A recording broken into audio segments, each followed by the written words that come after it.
আজ আপনাদের এমন এক অলৌকিক ঘটনার কথা শোনাব যা আধুনিক বিজ্ঞানকেও হার মানায়। এটি কোনো রূপকথা নয়, বরং ইতিহাসের পাতায় স্বর্ণাক্ষরে লেখা এক জীবন্ত মুজিজা। সালটি ছিল ১৯৭৪। ইরাকের বাসরায় হজরত তালহা বিন উবাইদুল্লাহ রাদিয়াল্লাহু আনহুর কবরের পাশে হঠাৎ পানির পাইপ ফেটে যায় এবং কবরের ভেতর পানি ঢুকতে শুরু করে। পরিস্থিতির ভয়াবহতা দেখে তৎকালীন ওলামায়ে কেরাম এবং সরকার সিদ্ধান্ত নেন যে তার দেহ মোবারকটি সেখান থেকে সরিয়ে অন্য এক স্থানে পুনরায় দাফন করা হবে। সেদিন যখন দীর্ঘ ১৩০০ বছর পর তার কবরটি খোলা হলো, তখন সেখানে উপস্থিত হাজার হাজার মানুষ যা দেখল তা দেখে তাদের চোখ কপালে উঠে গেল।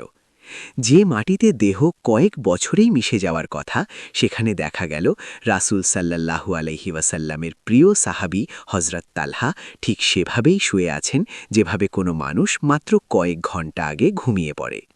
সবচেয়ে আশ্চর্যের বিষয় ছিল তার কাফনের কাপড়টি পর্যন্ত পচেনি।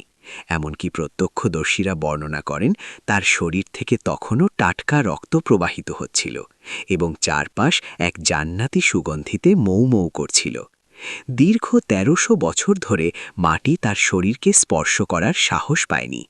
এটি হল আল্লাহর সেই ওয়াদা যে মাটি নবী এবং আল্লাহর প্রিয় বান্দাদের শরীর গ্রাস করতে পারে না। আজও বাসরার সেই নতুন কবরে তিনি শুয়ে আছেন এক জীবন্ত নিদর্শন হয়ে।